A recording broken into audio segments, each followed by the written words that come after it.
Hi friends, இந்த வீடியோவில் நம்ம என்ன பார்க்க போகிறோன்னா, பொறையாறில் உலுகைமங்கலம்ன்ட்டு மாரியம்மன் கோயில் ஒன்று இருக்குது. அந்த கோயில் திருவிழாவை பற்றி தான் பார்க்க போகிறோம்.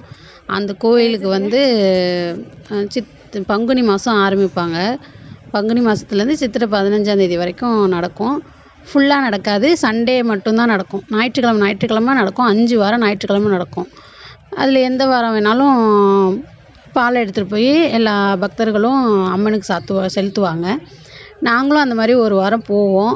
பால் எடுத்துகிட்டு எங்கள் வீட்டிலேருந்து அந்த கோயிலுக்கு வந்து ஒரு 1/2 hour டிஸ்டன்ஸ் இருக்கும்.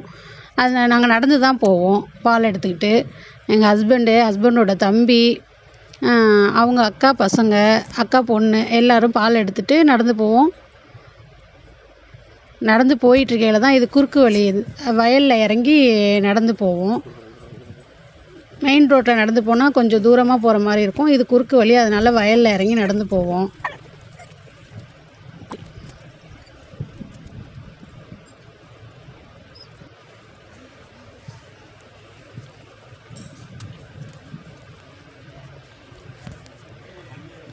இது என் பையன் சின்னவன் நடந்து போகிறான். பெரியவர் தான் வீடியோ எடுத்துகிட்டு போகிறாங்க, பெரிய பையன். அங்கே வழியில் வந்து மோர், கஞ்சி எல்லாம் கொடுப்பாங்க. அதெல்லாம் வாங்கி குடிச்சிக்கிட்டே தான் நடப்போம். ஏன்னா வெயில் ஜாஸ்தியாக இருக்கனால கொஞ்சம் தாகமாக இருக்குமென்ட்டு மோர் குடிச்சிட்டு நடந்து போகிறாங்க. இது வந்து எங்கள் ஹஸ்பண்டோட தம்பி.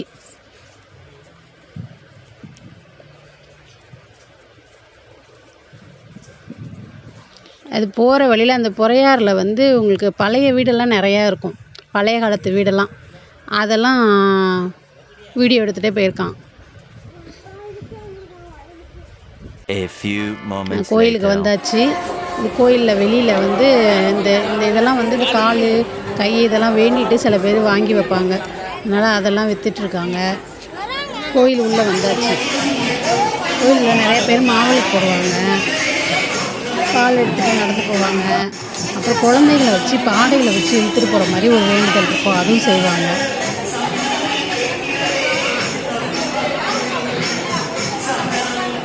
இதுதான் இழுத்துட்டு போய் கோயிலை ஒரு ரவுண்டு சுற்றிட்டு கொண்டாந்து பசங்க வருவாங்க. அது வந்து குழந்தைங்க இல்லாதவங்க அந்த மாதிரி வேண்டிப்பாங்க. குழந்தை பிறந்ததுக்கப்புறம் இந்த மாதிரி வேண்டுதல் வைக்கிறேன்னு சொல்லிட்டு வேண்டிக்கிட்டு செய்வாங்க. நாங்கள் லாஸ்ட் வாரம் போனதுனால கொஞ்சம் கூட்டம் கம்மியாக தான் இருந்தது, இல்லாட்டி அதிகமாக இருக்கும். இது வந்து என் ஹஸ்பண்டோட அக்கா பொண்ணு, பெரிய அக்கா பொண்ணு. இவங்க வந்து சின்ன அக்கா, என் ஹஸ்பண்டோட அம்மா. இது என் சின்ன மகன்.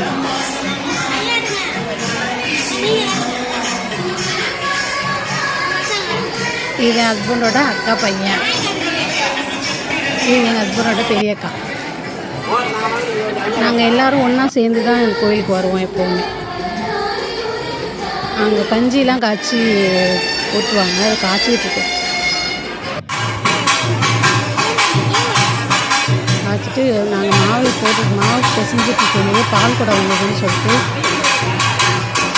பால் குடம் சுற்றி வருவாங்க. இது அங்கே உள்ள குளம். இந்த குளத்தில் காலை கழுவிட்டு தான் கோயிலுக்குள்ளே போகணும்.